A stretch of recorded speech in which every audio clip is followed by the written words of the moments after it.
Çağır. Çağır. Tamam çağır. Organizasyon.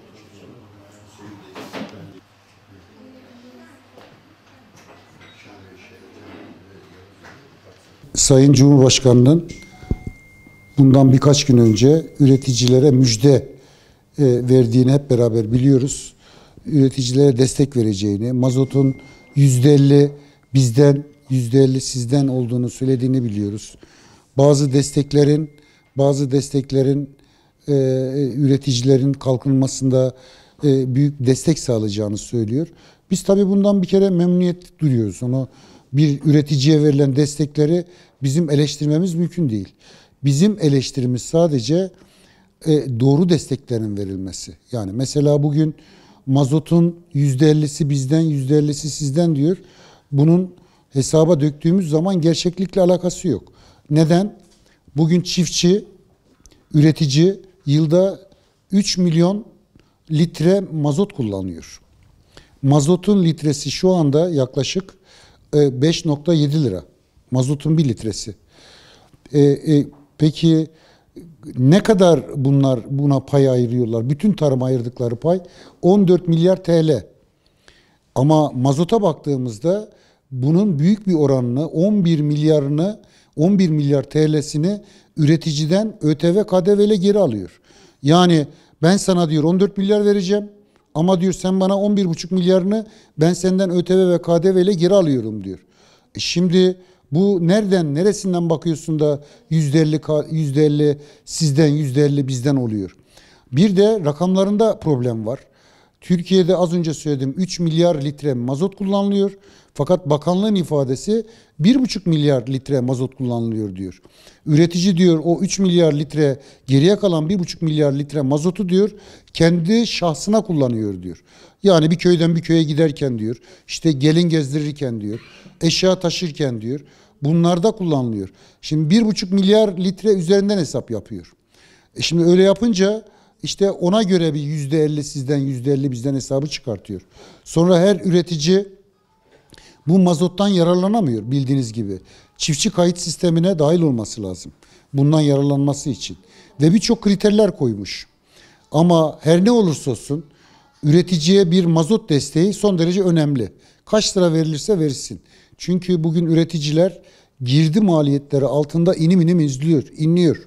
Bakın tohum fiyatları son bir yılda %30, gübre fiyatları %30, ilaç fiyatları %25-30, işçilik maliyeti artmış, sulama maliyeti artmış.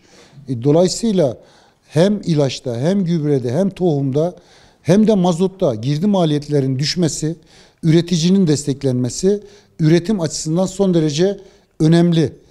Bugün eğer üretici üretim yapmıyorsa ağırlıklı olarak girdi maliyetlerinden kaynaklanıyor.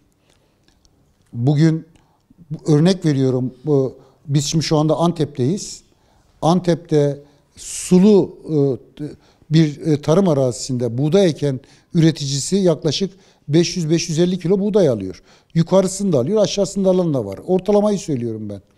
Bunun hastalık ve zararlı her türlü maliyetleri koyduğunuzda yaklaşık maliyeti 1 lira. Bizim yaptığımız hesaplamalara göre 1 kilo buğdayın maliyeti 1 lira. Peki devlet ne verdi? Devlet de 1 lira verdi. Yani 1 liralık sen bir masraf harcayacaksın. Devletin sana verdiği 1 lira. Biz inanın buna da bir şey demiyoruz ama bir bakıyoruz tam buğday nasıl edileceği zaman da ithalata o dönemde ÖTV'siz izin verilerek yani serbest bırakılarak ucuz buğday giriyor buraya. Ucuz buğday girince fiyatlar otomatikman borsada düşüyor ve üreticinin elinde buğdaylar kalıyor veya ucuza vermek zorunda kalıyor. Bu yalnız şey için değil, buğday için değil. Mısır'da da bu böyle, birçok ürünlerimizde bu böyle. Bu nedenden dolayı biz Türkiye'de birçok ürünleri ithal eder duruma geldik. Üretici üretmiyor artık. Daha önce ihraç ediyorduk. Tabii ihraç ediyorduk. Bundan 45-50 sene önce biz bu ürünleri ihraç ediyorduk. Kimseye muhtaç değildik. Ama bugün birçok önemli ürünlerimizi biz ithal ediyoruz. Pamuk, buğday, soya, mısır, canlı hayvan, et, yani karkas et, kepek, saman, aklınıza gelecek her türlü biz ürünleri maalesef ve maalesef ithal ediyoruz. En büyük ithal ettiğimiz yine soya fasulyesi, yine buna benzer ürünlerimiz maalesef biz ithal ediyoruz. Ham madde açısından da çok büyük bir ithalatçısıyız. 15 yılda biz yaklaşık 200 milyarın üzerinde biz ithalat parası ödemişiz. Tarım ürünlerinde ithalat parası ödemişiz. Bu çok büyük bir rakam. Türkiye'nin derhal bu ithalat politikasını son vermesi lazım.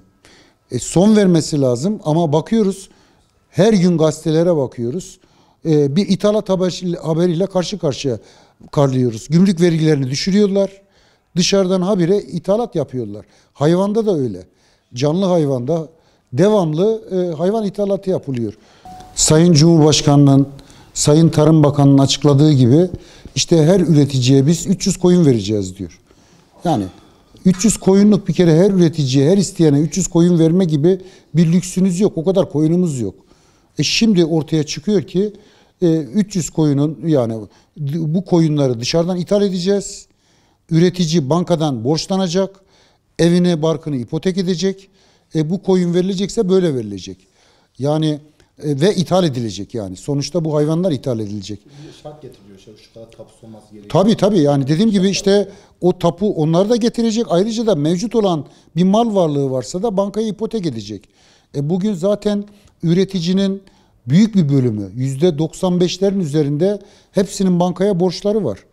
Yani bunlar bana göre aldatmaca ifadeler. Her üreticiye 300 koyun ibaresi bana göre abartılı bir rakam. Siz Büyükşehir Yasası'yla, bu mevcut olan iktidar Büyükşehir Yasası'yla birden köyleri mahalle haline çevirdi. Genç nüfus kalmadı. Kırsalda üreten nüfus kalmadı. Bunların hepsi şehirlere gittiler. Genç nüfus kalmayınca şimdi şu anda köylerde ağırlıklı olarak yaşlı nüfus kaldı. Şimdi üretim de kötü durumda olduğu için, tarımımızın genel olarak durumu iyi olmadığı için işte bu desteklerle falan tekrar şehirlerden köylere akım için bu projeleri başlatıyorlar. Bu destekler bence yeterli değil, doğru değil. Yani bu dolayısıyla 300 koyun projesi de abartılı bir proje. Dışarıda ithalata dayanan bir politika doğru olmaz. Bir kere bizim derhal her türlü tarım ürünleri olsun, canlı hayvan olsun, büyükbaş küçükbaş olsun, bizim derhal ithalata son vermemiz lazım. Bir kere bu teşviklerin arttırılması lazım. Ciddi manada projelerin olması lazım. Böyle günlük biz proje üretiyoruz. Her an değişebiliyor. Mera alanlarımız. Bakın mera alanlarımız TÜİK rakamlarına göre TÜİK rakamlarına göre biz son 15-20 yılda 16,5 milyon hektar alandan şu anda 8,5 milyon hektar alana düştü bizim mera alanlarımız. Şimdi TÜİK rakamlarından örnek vereyim. Açın TÜİK rakamlarına bakın. 2002'den 2017'ye kadar TÜİK'te resmi rakamlarda mera alanlarımız 14,670 milyon hektar alan. 2002'den tutun 2017'ye kadar 14,670 milyon hektar alan. Bu ne demektir? Biz 2002'den 2017'nin sonuna kadar 1 metrekare mera alanımız bizim kaybolmamış. Peki mera alanlarımız kaybolmamış da bu mera alanlarının tahribi konusunda açtığımız dünya kadar dava ne oluyor peki? Bakın yabancı kaynaklar hepsi Türkiye'deki mera alanının 8,5 milyon hektar alana düştüğünü söylüyor. Birçok bilim adamı da söylüyor. Yani burada da bir aldatmaca söz konusu. Maalesef biz özellikle söylüyoruz, tarım topraklarımızı, mera alanlarımızı korumak zorundayız. Korumak da yetmez. Mera alanlarına ıslah çalışmaları yapmak zorundayız. Ancak hayvancılığımızı böyle geliştirebiliriz. Çünkü mera hayvancılık için en ucuz yem kaynağıdır. Şu andaki mevcut olan bizim mera alanlarımız büyükbaş hayvancılığına uygun değil. İşte küçükbaş hayvancılığı için uygun. Yani koyun, keçi bunlara uygun. Çünkü bizdeki ağırlıklı meradaki yetişen bitki örtüsü küçük çalı tipinde, maki türündeki bitki örtüleri. Bunları koyunlar, keçiler dişleriyle böyle keserek alırlar. Halbuki büyükbaş hayvanlar diliyle dolayarak alırlar. Onun için bizim meralarımızın bitki örtüsü Türkiye'de maalesef ıslah çalışmalarının yapılmaması, gerekli bitkisinin olmaması nedeniyle mera alanlarımız maalesef gerekli çalışmalar yapılmıyor.